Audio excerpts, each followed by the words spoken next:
Hi, superstars. It is time for English, and we are on Unit 9. What do good citizens do? We care. We are going to learn ways to be a good citizen. Part of being a good citizen means telling the truth and not repeating what you hear unless you are sure that it's true, like in the story Hen Hears Gossip. Let's watch a video about what good citizens do.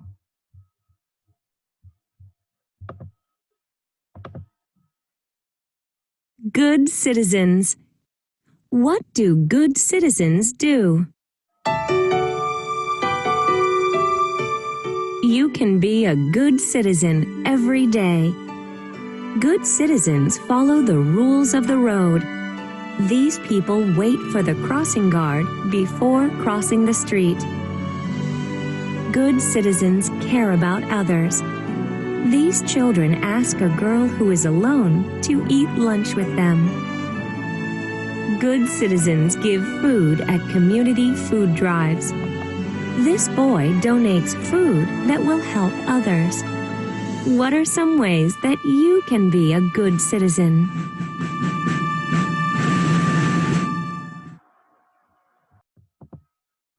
We should all do our best to follow rules, show respect, and help others.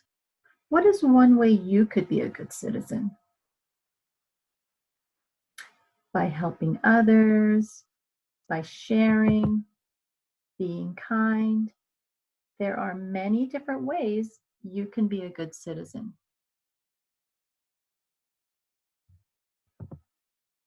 Let's go over some words to know.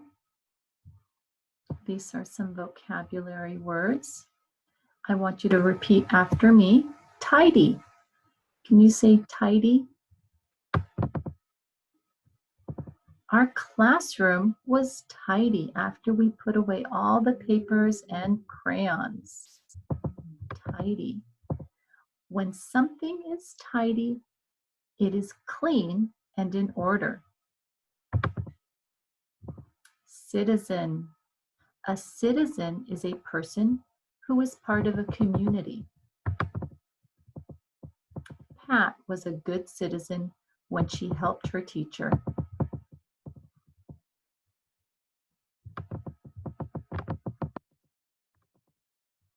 Necessary. If something is necessary, it needs to happen or has to be done. It is necessary to pay for food before you leave the market. Necessary. Hauled.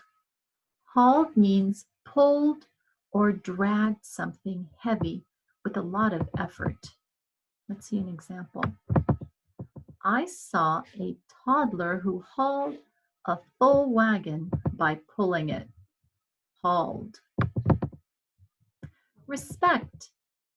I show respect to the teacher and students when I am quiet during a test. Respect.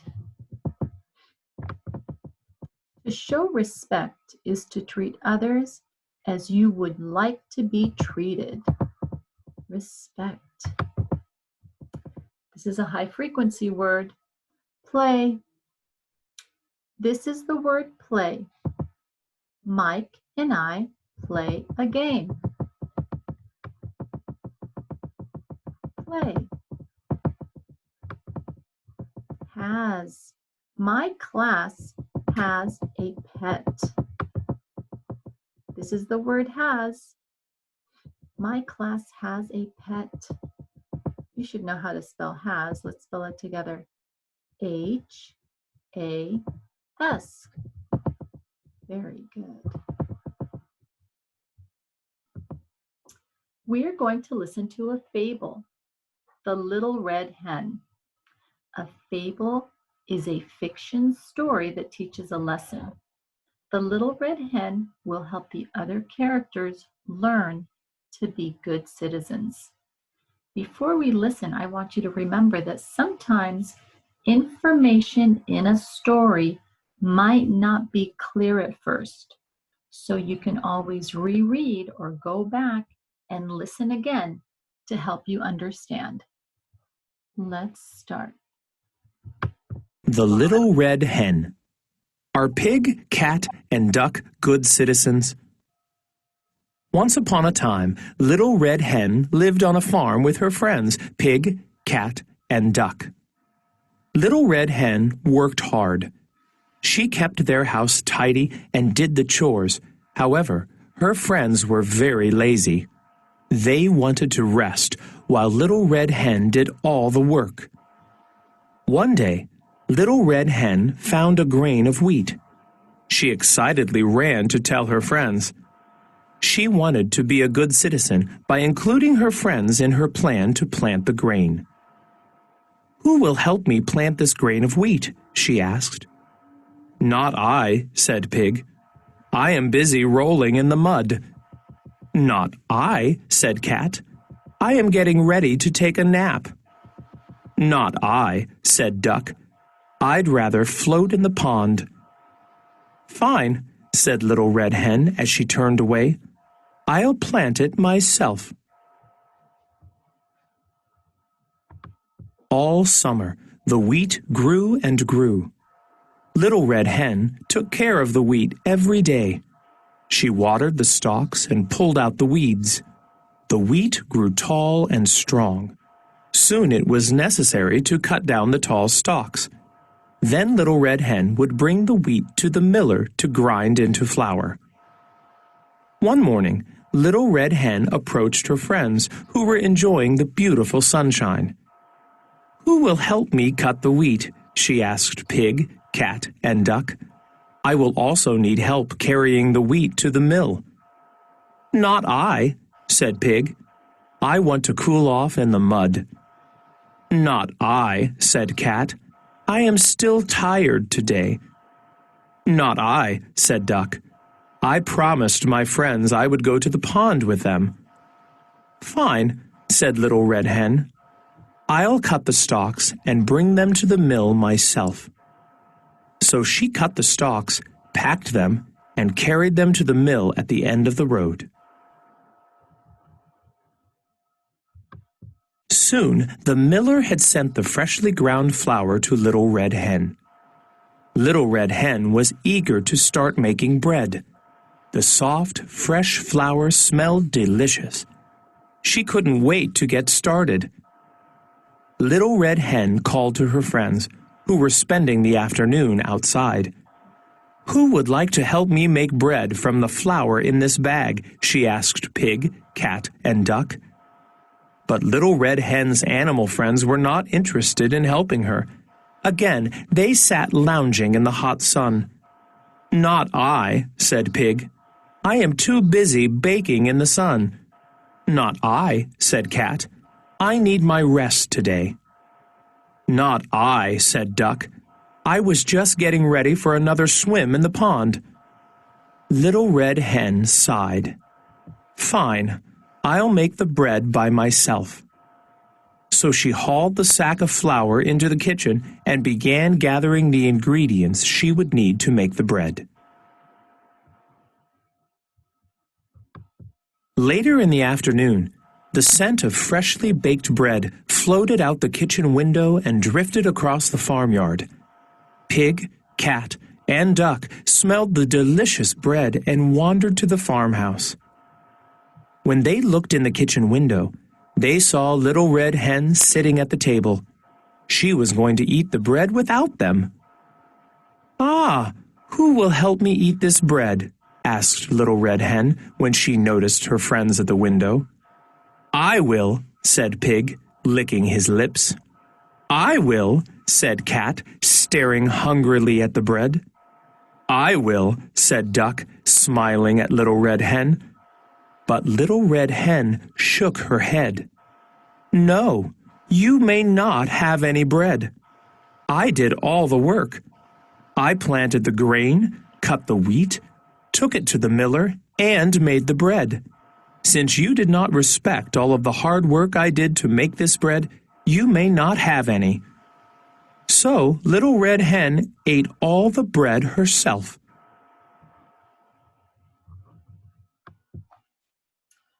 Okay, let's talk about how this story, The Little Red Hen, and the story we read before, Hen Hears Gossip. How do both of these stories show things that good citizens do? Who do you think is a better citizen at the beginning of each story? The hen in The Little Red Hen or the hen in Hen Hears Gossip? Yes, the hen from The Little Red Hen showed what a good citizen is at the beginning of this story. At the beginning of Hen Hears Gossip, the hen doesn't listen carefully and says things that aren't true.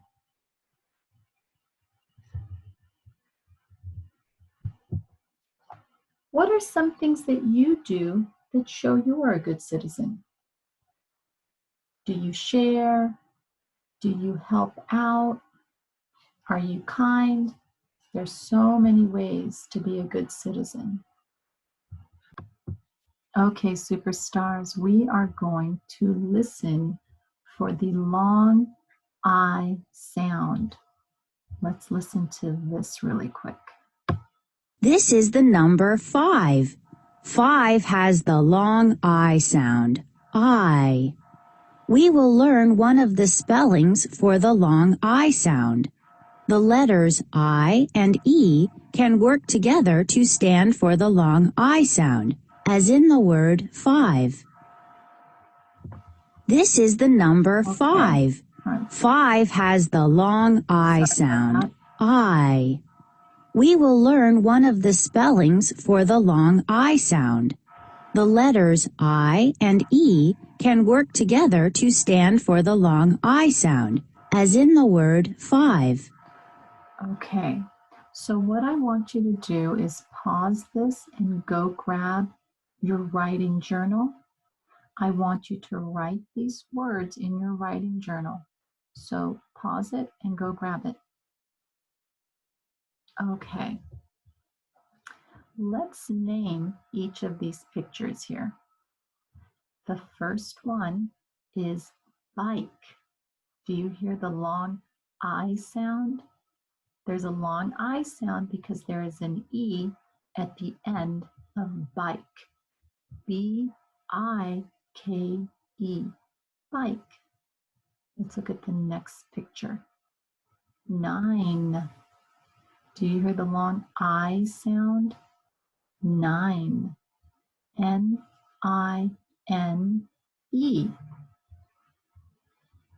Let's listen to this. Tiger. Tiger. The long I sound. Tiger. T-I-G-E-R. Tiger. All right, let's listen to this. Right. Right. W-R-I-T-E.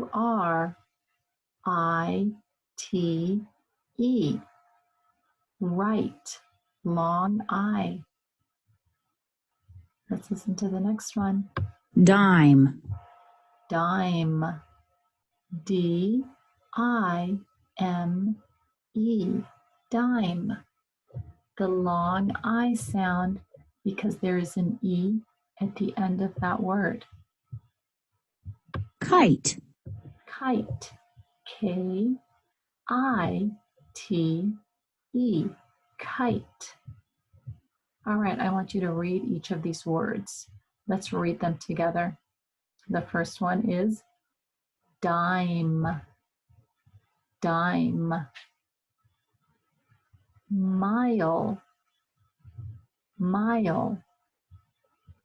Side. Side. Pipe. Pipe. Wipe. Wipe.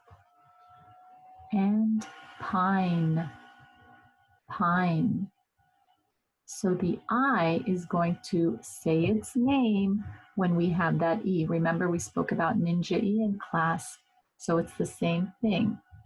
It's the long I sound when there is a letter E at the end of the word.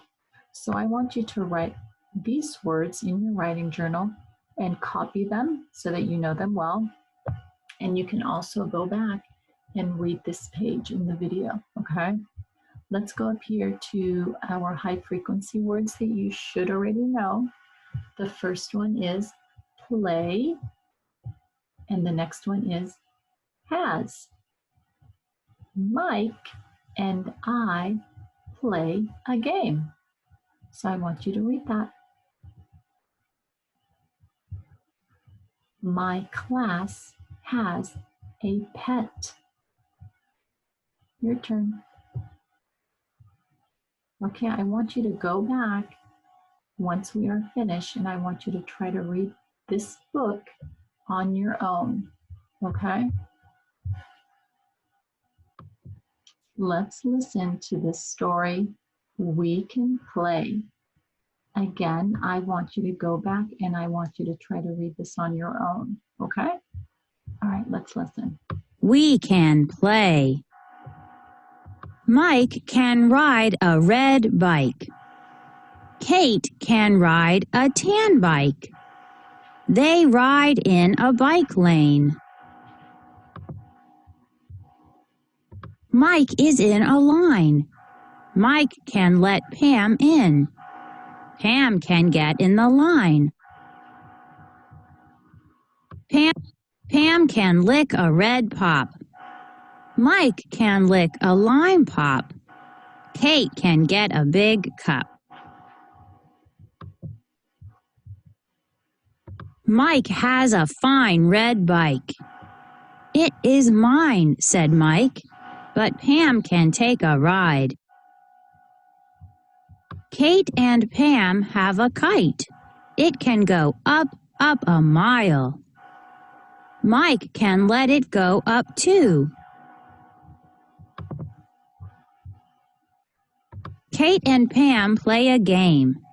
They run a lot and kick. The game is quite fun. Pam can see Mike. You can play, said Pam. They have a fun time.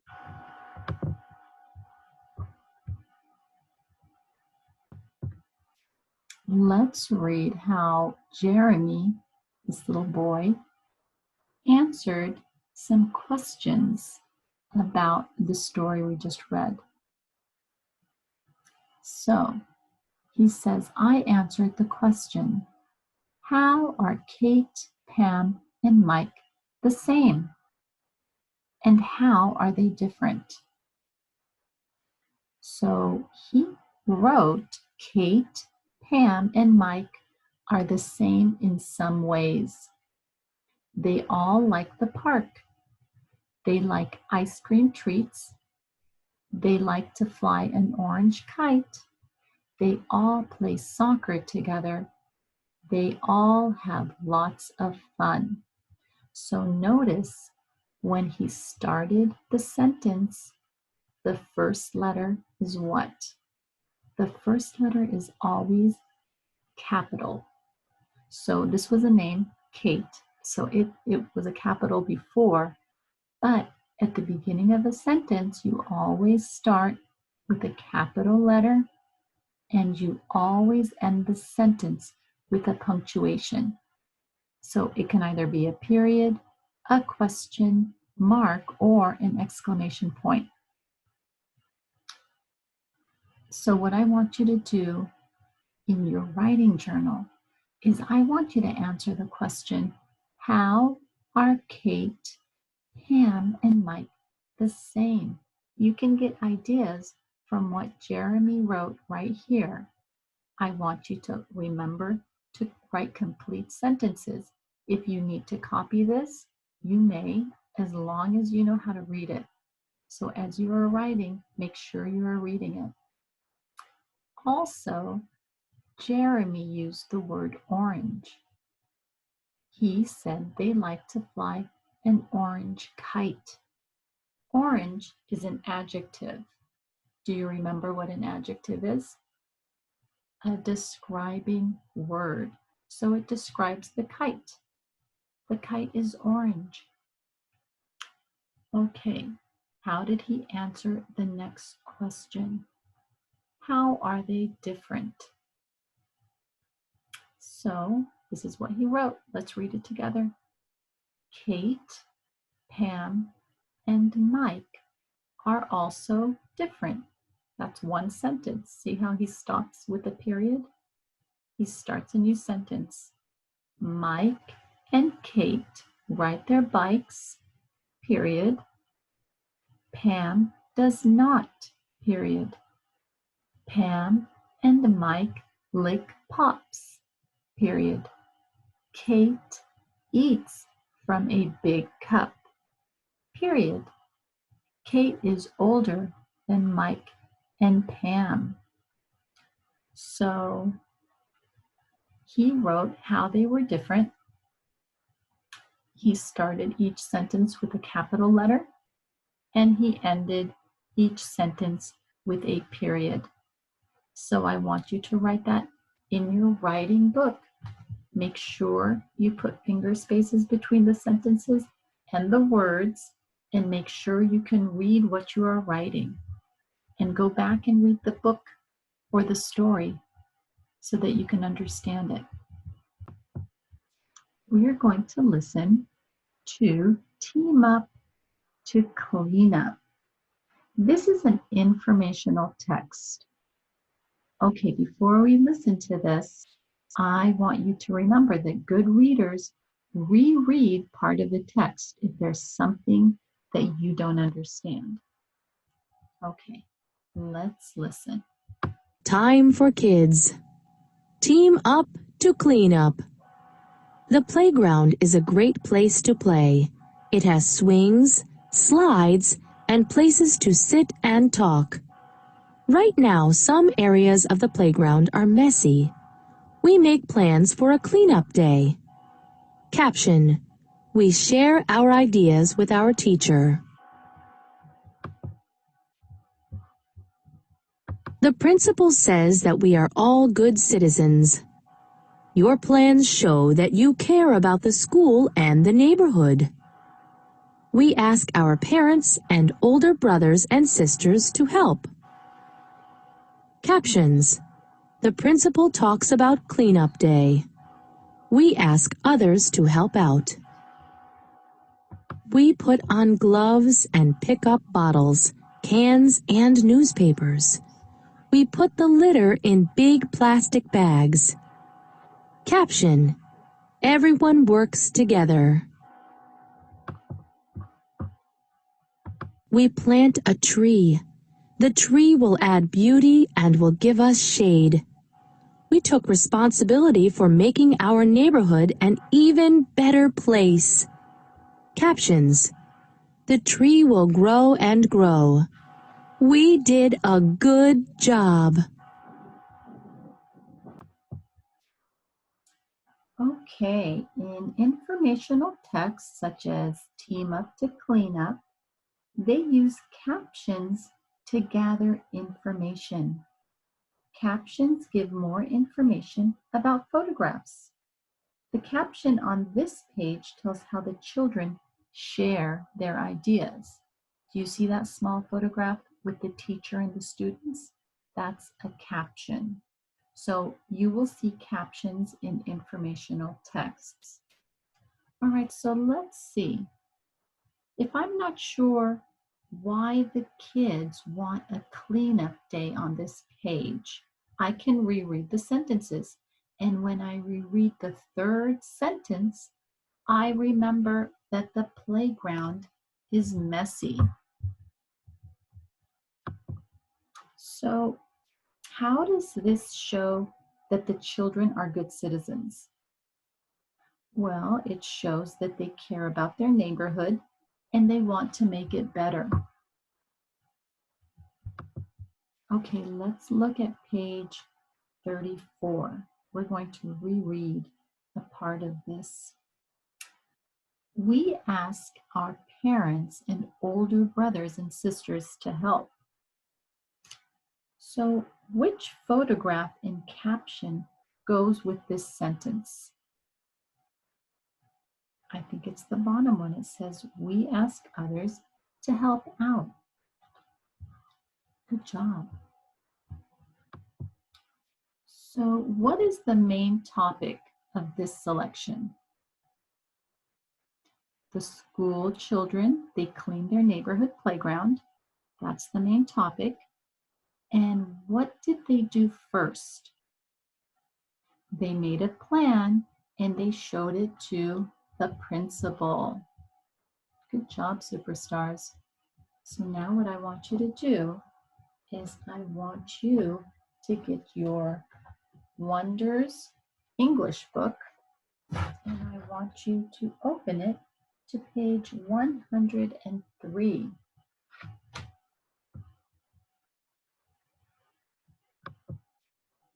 Okay, are you on 103? Team up to clean up. Find clues. How do the children feel about cleaning up? Underline a clue in the text. Circle clues in the photograph. We took responsibility for making our neighborhood an even better place. Look at the caption. It says, we plant a tree. Okay, so how do you think the children feel about cleaning up? Do they look sad? Do they look happy? They look excited? They look pretty happy to me. So underline a clue in the text and circle clues in the photograph. I want you to write in your own writing. Do not worry if it is spelled correctly or not. Sound it out. So the children feel happy. They seem like they're happy to help out. They're being good citizens. Okay, let's look at page 104. Look at the picture. How did Paul Revere tell citizens the British were coming? Circle clues. All right, let's listen to this. Paul Revere lived more than 200 years ago. He warned his town that British soldiers were coming. Okay, so Paul Revere, this is an old picture. He lived a long time ago. He warned the neighbors that the British soldiers were coming. So good citizens take care of what? What do good citizens take care of? Their community, the place they live, right? So how did Paul Revere tell citizens that the British were coming? Look at the picture. Well, he's riding on a horse, and it looks like he's yelling out that these British soldiers are coming so that everyone can go be safe. So, good citizens take care of what? Their community. All right, superstars, you're doing a great job. Until next time, have a wonderful day. Bye.